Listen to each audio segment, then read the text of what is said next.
तो चलिए इसकी पढ़ाई स्टार्ट करते हैं। कल तक तो 70 तक हो गया था, आज 71 का पढ़ाई करते हैं। ठीक है, तो 71 में चलिए देखते हैं क्या लिखा है। थोड़ा माइक सही कर लेते हैं। ठीक है, अब सुनाई सही दे रहा होगा। चलिए आते हैं 71 में देखते हैं। चुंबकीय क्षेत्र में रखे धारावाही चालक तार पर लगते हुए बल की दिशा मिलती है फ्लेमिंग के बाएं हाथ के नियम से, दूसरा फ्लेमिंग के दाएं हाथ के नियम से, और चौथा मैक्सवेल के दाएं हाथ के नियम से, और चौथा ओहम के नियम से। ठीक है, तो चलिए देख लेते हैं 71 का आंसर। आइए दिखाते हैं 71 का आपको आंसर, ये रहा। ठीक है, 71 का ए। 71 का ए में कौन सा है? फ्लेमिंग के दाएं हाथ के नियम से। ठीक है, अब आते हैं 72। एक अवतल लेंस के सामने एक वस्तु रखी है। निर्मित प्रतिबिंब हमेशा क्या होता है? ठीक है, तो पहला सीधा होता है, दूसरा उल्टा होता है, और तीसरा वास्तविक होता है, और चौथा है सीधा या उल्टा हो सकता है। तो चलिए देख लेते हैं 72 का। तो 72 का ये रहा, 72 का सी। ठीक है, 72 का सी में क्या है देख लेते हैं। वास्तविक होता है। ठीक है, अवतल के सामने लेंस रखा है तो वास्तविक होता है। अब आते हैं 73 का। 73 का क्या लिखा है? ए बराबर आई नहीं आर लिखा है।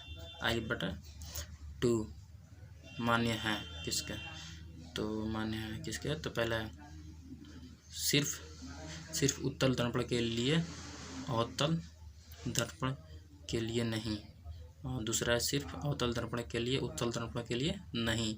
चौथा है अवतल तथा उत्तल दोनों दर्पण के लिए। और चौथा है न तो अवतल दर्पण के लिए और नहीं उत्तल दर्पण के लिए। तो चलिए देख लेते हैं इसका आंसर 73 का। ठीक है, 73 का ये रहा सी। 73 का सी में है कौन सा? 73 का सी में ये रहा, अवतल तथा उत्तल दोनों दर्पण के लिए। ठीक है, तो अब आते हैं 74 का। 74 का लिखा है, जब ध्वनि तरंगे चलती है तो ये अपने साथ ले जाती हैं किसको? पहला है द्रव्यमान, दूसरा है मध्य के कण, तीसरा है ऊर्जा, चौथा विभवांतर। ठीक है, तो चलिए देख लेते हैं 74 का आंसर। 74 का ये रहा। ठीक है, 74 का सी। 74 का सी में कौन सा है? ऊर्जा। ठीक है, अब आते हैं 75। रॉकेट के सिद्धांत पर कार्य करता है। पहला ऊर्जा संरक्षण, दूसरा ब्रॉली पेय, तीसरा है एवोगाद्रो परिकल्पना और परिकल्पना, और दूसरा चौथा है स्वेग संरक्षण। ठीक है, तो चलिए देख लेते हैं 75 का। तो 75 का ये रहा। ठीक है, 75 का डी। 75 का डी में कौन सा है? 75 का ये रहा संवेग संरक्षण। ठीक है, अब आते हैं 76।